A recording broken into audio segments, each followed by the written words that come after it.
여러분, 경복궁 또는 고성의 석재와 목재가 지금 어느 한정식 집에 있다면 믿으시겠습니까? 이런 믿을 수 없는 일들이 실제로 벌어지고 있습니다. 지금 보시는 장소는 석파랑이라는 한정식 집입니다. 이곳은 예전에 석파정이라고 불렸던 정자였으며 흥선대원군의 별장으로 이용되었던 장소입니다. 현재는 한정식 집으로 이용 중인데요. 이곳에서 특이한 사실을 알 수 있습니다. 보시는 바와 같이 바닥에 깔려있는 석재가 두 가지 종류입니다. 한쪽은 울퉁불퉁 손으로 직접 깎은 것으로 보이는 꽤 오래된 돌이며 다른 한쪽은 사방이 반듯하고 깔끔하게 잘려져 최근의 것인 듯 합니다. 또한 마당에 있는 다른 조형물에서도 의구심을 떨쳐버릴 수 없습니다. 이러한 조형물들은 우리나라의 궁궐에서나 볼 수 있었던 것입니다. 이에 대해 궁금증을 느낀 저희는 조사를 해보았습니다. 조사 결과 석파랑의 석재는 궁궐의 해체에서 나온 것이라는 충격적인 사실을 알 수 있었습니다. 경복궁 등의 복구 때 원래 있던 자재들을 무분별하게 버린 것을 그 당시 석파랑의 주인이시던 분께서 수거해 오셨다는 것입니다.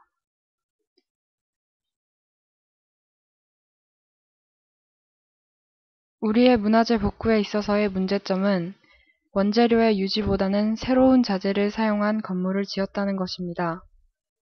이러한 문화재 복구의 문제점은 우리에게 큰 충격으로 다가왔습니다. 저희는 이에 대해 문화재와 관련하여 문화재의 복구, 유지, 조화라는 세 가지 주제를 다루려 합니다. 먼저 문화재 복구의 기술은 이러한 석파랑 사건이 벌어진 때에 비해 기술적으로는 많은 발전을 이루었습니다. 하지만 현장은 어떠한지 찾아가 보았습니다. 이곳은 서울특별시 중구 남대문로사가 숭례문의 복원 사업이 이루어지는 곳입니다. 내통한 일이 지난 뒤 숭례문은 가건물 안으로 들어가 재탄생을 기다리고 있습니다.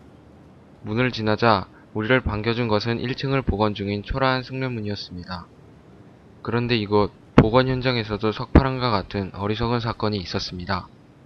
화재 이후 기와와 대들보, 타다 남은 기둥과 같은 숭례문 잔해 20톤을 폐기할 뿐만 아니라 그 책임을 서로에게 떠넘기기 급급했습니다. 어떤 도자기 같으면 하나하나가 다 그게 파편이 복원하기 위해서는 하나하나가 다 필요가 하죠. 그런데 기와를 갖다가 수백 장, 수천 장이 있는데 그거 다 일일 복원해갖고 그걸 할 필요는 없는 거죠. 이에 비해 가까운 일본의 경우 먼지 한 올까지 옛 모습을 복원하려는 노력과 뛰어난 건물 관리를 하고 있습니다. 숭례문 화재로 인한 복구 비용은 어림잡아 200억 원, 그중 20분의 1을 유지 관리에 힘썼다면 잿더미가 아닌 아시아의 자랑거리가 될 수 있었을 것입니다. 또한 문화재 개방에 있어서도 우선 하고 보자는 식의 행정이었습니다. 물론 시민들에게 공개하고 시민과 가까워지자는 취지는 좋았으나 그에 따른 보호책 마련에는 미흡했던 것이 사실입니다. 그로 인한 사람들의 부주의와 무관심이 숭례문을 태웠던 것입니다. 이것은 얼마 전에 흥인지문의 모습입니다. 단청과 기와 등 곳곳에 때가 껴서 흥인지문의 색을 구분하기 힘듭니다. 또한 전문 관리 인력도 없어서 사람들의 무분별한 접근에도 속수무책입니다. 이는 마치 숭례문 사건에서의 환경과 흡사합니다.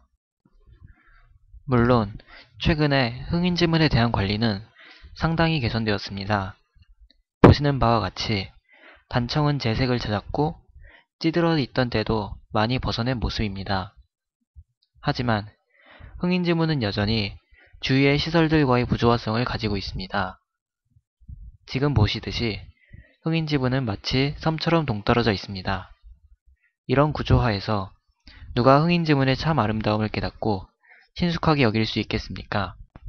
그러므로 흥인지문의 유지와 혹시 모를 일에 대비하는 복원기술 못지않게 중요한 것은 조화성을 찾는 것입니다. 석파랑, 숭례문, 흥인지문 이 세 가지만으로도 방관자적인 대한민국의 문화재 관리 실태를 알 수 있습니다. 허술한 유지와 복원 계획, 그리고 이러한 문제에 관심조차 없는 우리들. 이것이 현실입니다. 하지만 경제가 나날이 발전하고 있는 이때 우리는 경제 선진국뿐만 아니라 문화 선진국으로 나아가야 합니다.